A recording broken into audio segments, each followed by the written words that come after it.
నమస్తే. Welcome to our channel. నేను మీ పద్మావతి. ఈ రోజు నుంచి మన రెడ్ టీవీ భక్తిలో కళ్యాణమస్తు అనే ప్రోగ్రామ్ అనేది స్టార్ట్ అవ్వబోతుంది. అయితే దీంట్లో కళ్యాణం గురించి మరియు కుజదోషాలు అనేక సందేహాల గురించి మనం చర్చించబోతున్నాం. అయితే ప్రతి ఒక్కరూ వీక్షించాలి అనుకునేవారు ఖచ్చితంగా దీన్ని చూసి వారికున్న సందేహాలను ఖచ్చితంగా తీర్చుకుంటారని మేము కూడా మనస్ఫూర్తిగా కోరుకుంటున్నాం. అయితే ఈరోజు మనతో పాటు ప్రముఖ జ్యోతిష్య మరియు వాస్తు పండితులు బ్రహ్మశ్రీ డాక్టర్ నాయకంటి మల్లికార్జున శర్మ గారు మనతో పాటు ఉన్నారు. అయితే ఆయనతో మాట్లాడి అసలు కళ్యాణంకి సంబంధించి కావచ్చు, మిగతా అనేక దోషాల గురించి కావచ్చు తెలుసుకునే ప్రయత్నం చేద్దాం. అయితే మీరు కూడా ఇక నుంచి ఈ కళ్యాణ మస్తు అనే ప్రోగ్రామ్ని ఖచ్చితంగా వీక్షిస్తారని నేను కూడా మనస్ఫూర్తిగా కోరుకుంటున్నాను. నమస్కారం గురువు గారు. నమస్కారం. శుభోదయం అండి. శుభోదయం. గురువుగారు, యాక్చువల్‌గా మనం ఇక నుంచి కళ్యాణం వస్తు అనే దాంట్లో స్టార్ట్ చేయబోతున్నాం. అయితే దీంట్లో మొదటిగా అందరికీ ఉన్న సందేహం. చాలామంది పెళ్లి చేసుకోవాలి అని అనుకునే థాట్ రాగానే, సంబంధం కుదరగానే ఇద్దరి జాతకాలు చూసుకుంటారు. లైక్ ఈ అబ్బాయిది కావచ్చు, అమ్మాయిది కావచ్చు. అవును. ఇరువురు జాతకాలు చూసుకున్నప్పటికీ కూడా కొన్ని పెళ్లి పీటలకి వరకు రాకముందే ఆగిపోతున్నాయి. ఇంకొన్ని పెళ్ళైన సంవత్సరం లోపే విడిపోతున్నాయి. ఎందుకనంటారు? ఇంత చూసినప్పటికీ కూడా ఎందుకు విడిపోతున్నారు? తప్పకుండా అమ్మ. ఓం శ్రీ గురుభ్యో నమః. ఇక్కడ జ్యోతిష్ శాస్త్రం ప్రకారంగా వాస్తవంగా ఏందంటే కొంతమంది విడిపోవటానికి పెళ్లి సంబంధాలనేవి అనుకూలంగా రాకపోవటం, హ్మ్. అలానే పెళ్లి సంబంధాలు నిశ్చితార్థం వరకు వచ్చి ఆగిపోవటం ఒకటి. తర్వాత నిశ్చితార్థం అయిపోయిన తర్వాత వివాహం అయిపోయిన తర్వాత కూడా ఇద్దరి మధ్యలో డిస్ప్యూట్స్ రావడానికి జరిగే కారణాలు చాలా ఉన్నాయి. హ్మ్. అంటే భేదాభిప్రాయాలని బాగా ఎక్కువగా వస్తున్నాయి ఈ మధ్య కాలంలో. అయితే చాలామంది కూడా ఏం ఆలోచన చేస్తున్నారంటే నిజంగా ఎందుకు ఆ భేదాభిప్రాయాలు వస్తున్నాయి? మేము జాతకాలు చూసుకుంటున్నాము, గుణాలు బాగా చూసుకుంటున్నాం. గుణాలనేవి 18 గుణాల పైన వస్తున్నాయి. ఇద్దరి యొక్క జాతకాలని మేము కరెక్ట్‌గా అనాలిసిస్ చేస్తున్నాం. అనాలిసిస్ చేసినా కూడా వీళ్ళు ఎందుకు విడిపోతున్నారు? హ్మ్. మరి జ్యోతిష్యులు కూడా ఒక్కొక్కళ్ళు ఒక్కో రకంగా చెప్పడానికి కూడా కారణమవుతుందా? అనేవి కొన్ని ప్రశ్నలనేవి చాలా ఎక్కువగా ఉంటాయి. అంటే దీనిలో ముఖ్యంగా ఏమిటనంటే జ్యోతిష్యం చూపించుకునే ఎవరైతే వ్యక్తులనేవాళ్ళు ఉంటారో, ఆ వ్యక్తులు ప్రత్యేకంగా ఒక వధువు జాతకము, ఒక వరుడు జాతకాన్ని క్లియర్‌గా, కంప్లీట్‌గా తీసుకొని కరెక్ట్‌గా time, date of birth, time, place of birth తీసుకున్న తర్వాత వీళ్ళేం జేస్తారంటే కొంతమంది తల్లిదండ్రులు ముఖ్యంగా, "మా అబ్బాయికి ఈ అమ్మాయి బాగా నచ్చిందండి. సంబంధం బాగుందని అనుకుంటున్నాము. హ్మ్. కొంచెం చెప్పండి గురువుగారండి" అని ముందు వీళ్ళే చెబుతారు. అంటే యాక్చువల్‌గా ఏందంటే పుల్లబెట్టడం అని అర్థం. అవును. మామూలుగా సాధారణ లాంగ్వేజ్‌లో చెప్పాలంటే. హ్మ్. కానీ ఒక గురువుగారిని సంప్రదించినప్పుడు గురువుగారితో ఏమడగాలంటే నిజంగా క్వెషన్ అయితే ప్రజలకి తెలియని విషయం. గురువుగారండి, మా అబ్బాయికి ఈ అమ్మాయిని చేసుకోవాలనుకుంటున్నాం. సంబంధం కరెక్ట్ మీరు మ్యాచింగ్ అయితే మేము చేసుకుంటాము. జాతకపరంగా పరిపూర్ణంగా మీకు నచ్చినట్టయితే మేము చేసుకుంటాం. లేకపోతే మేము ఇది అవాయిడ్ చేస్తామని చెప్పరీళ్ళు. ఫస్ట్ ప్రజల దగ్గర కారణం ఒకటి. తర్వాత జ్యోతిష్యులు చెప్పే వాళ్ళ దగ్గర కూడా కారణం ఏందంటే, అంతా బాగుంది అని చెప్పటం కాదు. కొన్ని నిజంగా బాగుంటే నిజంగా బాగుందని చెప్పాలి. లేకపోతే బాగలేదని చెప్పాలి.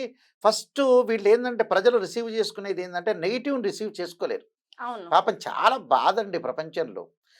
పాజిటివ్ అంత ఇష్టం నెగెటివ్ మీద ఉండదు ఈళ్ళకి. కానీ నెగెటివ్‌నే తెలుసుకోవాలి. అంటే "శ్రేయ లోపం పెరుగుట పెద్ద విద్య, లోపమెరిగిన వాడే పూర్ణుడవుతాడట."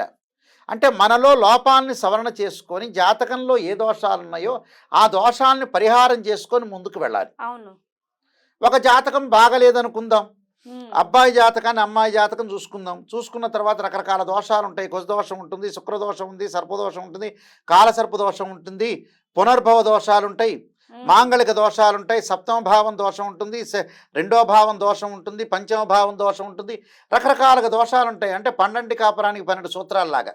అవును. ఇలాంటి దోషాలన్నీ కలిగినప్పుడు వీళ్ళేంది కేవలం గుణపంతన పట్టిక మాత్రమే చూస్తారు. గుణపంతన పట్టికే కాదు 18 గుణాలొచ్చి బాగుందిలే, 18 గుణాల పైన వస్తున్నాయి, బాగున్నాయిలే, మా జాతకం బాగుందిలే అని కొంతమంది ముందుకెళ్తుంటారు. కానీ ఇక్కడేమిటంటే జన్మ లగ్న కుండలిని కూడా క్లారిటీగా చూడాలిక్కడ. ఒక జాతకాన్ని నవాంశం అనేది వైవాహిక జీవితాన్ని తెలిపేది.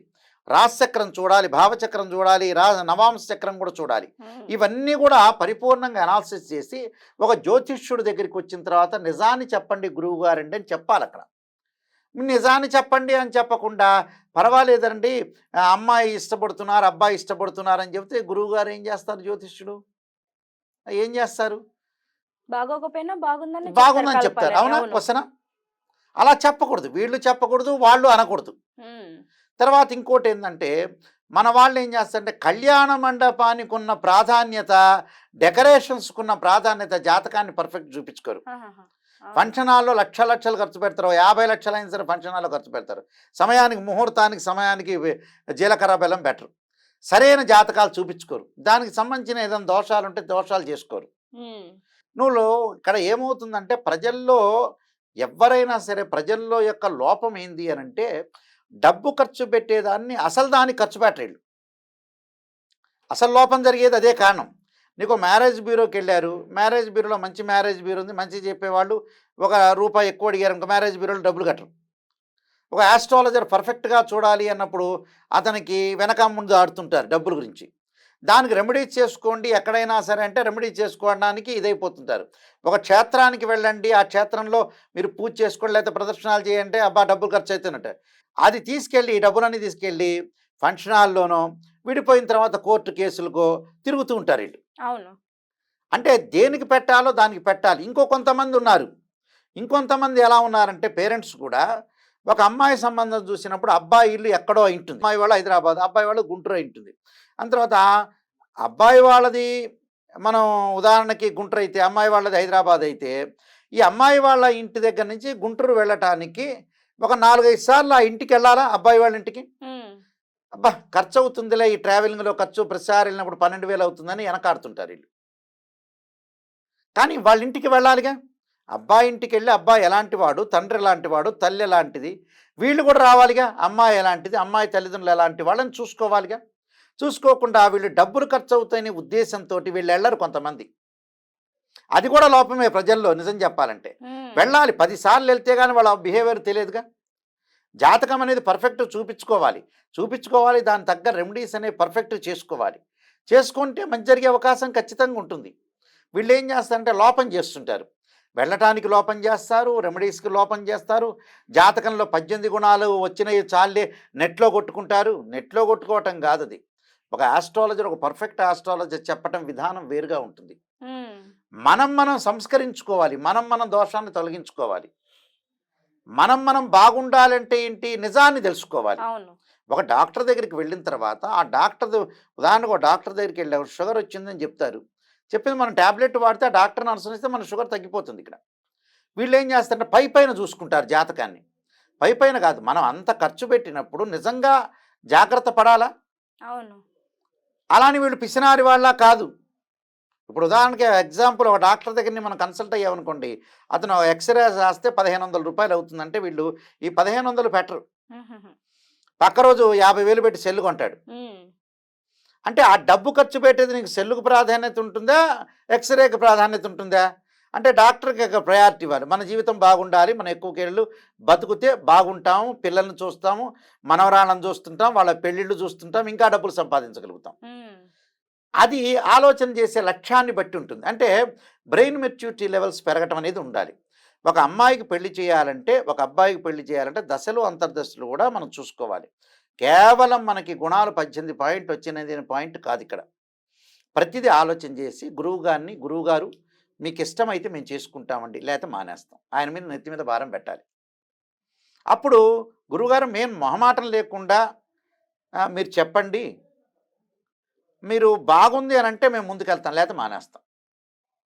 అవును. మా అమ్మాయి ఇష్టపడుతుందనో, మా అబ్బాయి ఇష్టపడుతున్నారో కాదు. తర్వాత గురువుగారిది ఏముండదక్కడ. పెళ్ళికొచ్చిన పెద్దలొస్తారు. ఎంతోమందొస్తారు. అందరూ బఫే మీల్స్ తింటారు. వెజిటబుల్ బిర్యానీ తింటారు. అందరూ తిని ఎళ్ళిపోతారు. బాధపడేదెవరు? అమ్మాయి తల్లిదండ్రులు, అబ్బాయి తల్లిదండ్రులు, అవును. అమ్మాయి, అబ్బాయి. ఫోటోలో వాడు ఫోటోలు తీస్తాడు. అందరూ వచ్చి ఎళ్ళిపోతారు. పురోహితులు ఎళ్ళిపోతారు. అందరూ ఎళ్ళిపోతారు. బాధపడేది వాళ్ళే కదా! అందువల్ల జీవితాన్ని ఎప్పుడూ కూడా చాలా జాగ్రత్తగా ఆలోచన చేసి ముందుకు వెళ్ళాలి. దానిలో మానవుడి యొక్క లోపం అనేది కనపడుతూ ఉంటుంది. అవును. చాలా చోట్ల కూడా మేము జాతకాలు చూసినప్పుడండి, కొంతమంది గుణాలొచ్చినాయని వాళ్ళే అనుకుంటుంటారు. 18 గుణాల పైన ఇచ్చినండి వెల్ అండ్ గుడ్ బాగుందండి. ఇక నెట్‌లో చూసుకుంటున్నాం. ఇంకోటేం చేస్తారంటే అసలు వివాహాన్ని చేసే గ్రహం ఏమిటంటే శుక్రుడే. అవును. వీళ్ళు కుజుడి వైపు వెళ్ళిపోతుంటారు. హ్మ్. కుజుడిని కూడా చూడాలి బట్ కానీ అసలైన శుక్రగ్రహాన్ని మర్చిపోతారు వీళ్ళు. హ్మ్. మర్చిపోవటం వల్ల ఏమిటి? అసలు నిజంగా శుక్రుడు అనేవాడు కళత్రకారకుడు. అంటే 193 దేశాల్లో అందరికి కూడా వివాహం కావాలంటే శుక్రుడే. హ్మ్. శుక్రగ్రహం యొక్క అనుకూలత ఉంటేనే మనకు వివాహం అవుతుంటుంది. నిజాన్ని తెలుసుకోవాలి. నిజాన్ని తెలుసుకోవాలి. వెల్ క్వాలిఫైడ్ అయిన ఆస్ట్రాలజర్‌ని సంప్రదించాలి. గురువుగారండి నిజం చెప్పండి అని చెప్పాలి. ఆ నిజం చెప్పిన తర్వాత తెలుసుకున్న తర్వాత మనం వద్దో, అక్కర్లేదో సంబంధాన్ని చూసుకోవాలి. హ్మ్. ఇలాంటివన్నీ గూడా రకరకాల కారణాలుంటాయండి జీవితంలో. ఆ కారణాలను ఏందంటే మనం కరెక్ట్‌గా అనాలిసిస్ చేయాలి. నిజంగా జాతకాలు బాగున్నాయా? లేదా? సంతానం కలుగుతుందా? లేదా? ఉద్యోగం అనేది ఎలా ఉంటుంది? వాళ్ళ ఫ్యామిలీ మెంబర్స్ ఎలా ఉంటారు? ఏ ఏ దోషాలు జాతకంలో ఉన్నాయి నిజంగా? అనేది గుర్తుపెట్టుకోవాలి. కొంతమంది మా దగ్గరికి జాతకాలకు వచ్చేవాళ్ళమ్మ మీరు ఆస్ట్రాలజర్‌ని సంప్రదించారంటే, సంప్రదించాం గురువుగారని అంటాడు. చెప్పిన తర్వాత మరి ఎందుకు జరిగిందమ్మా ఈ కారణం అంటే చెప్పలేరు. ఇప్పుడు డాక్టర్ దగ్గరికి వెళ్ళిన తర్వాత కడుపులో నొప్పి వచ్చిందంటే కిడ్నీలు ద్వారా కడుపులో నొప్పి వచ్చిందా లేకపోతే గ్యాస్ట్రిక్ సమస్యన ఏదో సమస్య వల్లే కదా శరీరంలో ఇన్బ్యాలెన్స్ అయితేనే నొప్పి వస్తుంది. ఒక వ్యక్తికి విడాకులు జరుగుతున్నాయంటే జాతకపరంగా దోషం ఉంటేనే జరుగుతుంది. హ్మ్. అది వెరీ క్లియర్ అది. ఇప్పుడు మన డాక్టర్ దగ్గరికి వెళ్ళిన తర్వాత డాక్టర్కి తెలుస్తుంది ఆటోమేటిక్గా ఏదో కారణం తెలుస్తుంది. కానీ ఇంకా ఇన్‌డెప్త్‌గా వెళ్ళాలంటే డాక్టర్ గారు ఎంఆర్ఐ స్కాన్, సిటీ స్కాన్ చేస్తారు. చేసిన తర్వాత జాతకాల్లో కూడా మనకు అనాలిసిస్ చేసుకొని పర్ఫెక్ట్‌గా వెళితే జాతకపరంగా దాన్ని ఓవర్‌కమ్ చేయొచ్చు. అంటే పూర్తి అనాలిసిస్ చేయాలి. హ్మ్. వీళ్ళు చెప్పింది వినాలి. వాళ్ళు దాన్ని రిసీవ్ చేసుకోవాలి. పర్ఫెక్ట్ చేసుకుంటే ప్రజలందరికీ కూడా సుఖశాంతులతో ఉండే అవకాశం గ్యారంటీగా ఉంటుంది. హ్మ్. అంటే పర్ఫెక్ట్‌నెస్ చాలా ఇంపార్టెంట్ అది. హ్మ్. నిజంగా గురుగారు మీరు చెప్పింది వాస్తవమే. ఎంతసేపు మన వాళ్ళు పెళ్ళిళ్ళు చేసేటప్పుడు డెకరేషన్ ఎక్కడ చేయించుదాం, ఎక్కడ ఫంక్షన్ హాల్ బుక్ చేయించుకుందాం, ఎంతమంది ఫోటోగ్రాఫర్‌లు పెట్టిద్దాం, చుట్టాలని ఎంతమందిని పిలుద్దాం. ఇది తప్పితే నిజమైన జాతకాలు వీళ్ళిద్దరియి కలిసినవా లేదా అనేది ఎవరు కూడా పెద్దగా పట్టించుకోవడం అవును. లేదు. అందుకనే ఇప్పుడు ఎక్కువ డైవర్స్ అనేవి ఎక్కువైపోతున్నాయి. అవునవును. మినిమమ్ 6 నెలలు కలిసి ఉండడం కూడా కష్టంగా అవుతుంది ఈ అవునవును. రోజుల్లో. ఇది వాస్తవం. కానీ ఒప్పుకోరు దీనికి. అగ్రీ అవ్వము అని అంటారు. బట్ ఇది వాస్తవం ఒప్పుకున్న ఒప్పుకోకపోయినా ఇక్కడి నుంచైనా తప్పు చేయకన్నా. అవును. ఇవన్నీ లేకపోయినా పర్వాలేదు. ఫస్ట్ వాళ్ళ జీవితాంతం కలిసుండాలి అంటే జాతకాలు కలవాలి. ఫస్ట్ అవి చూసుకోవాలని మనస్ఫూర్తిగా కోరుకుంటున్నాను. అండ్ మీరు కూడా చూసారు కదండీ! ఒకవేళ జీవితంలో మీరు ఈ తప్పు చేసి ఉంటే గనక ఫస్ట్ దాన్నెలా సరిదిద్దుకోవాలి అంటే ఒక తప్పు జరిగిన తర్వాత దానికి ఎంతో కొంత మార్పు కూడా దొరుకుతుంది మనకి అవకాశం. కాబట్టి దాన్ని ఎలా నిర్వీర్ణం చేసుకోవాలి అనేది కూడా ఆలోచించుకోవాలని నేను కూడా మనస్ఫూర్తిగా కోరుకుంటున్నాను. అండ్ ఈ వీడియో మీకెలా అనిపించిందో కామెంట్ సెక్షన్‌లో కామెంట్ చేయండి. ఇలాంటి మరెన్నో వీడియోస్ కోసం ప్లీజ్ సబ్స్క్రైబ్ చేసుకోండి, షేర్ చేయండి, లైక్ చేయండి. మరోసారి మరో వీడియోతో మీ ముందుకొస్తాను. అంతవరకు సెలవు.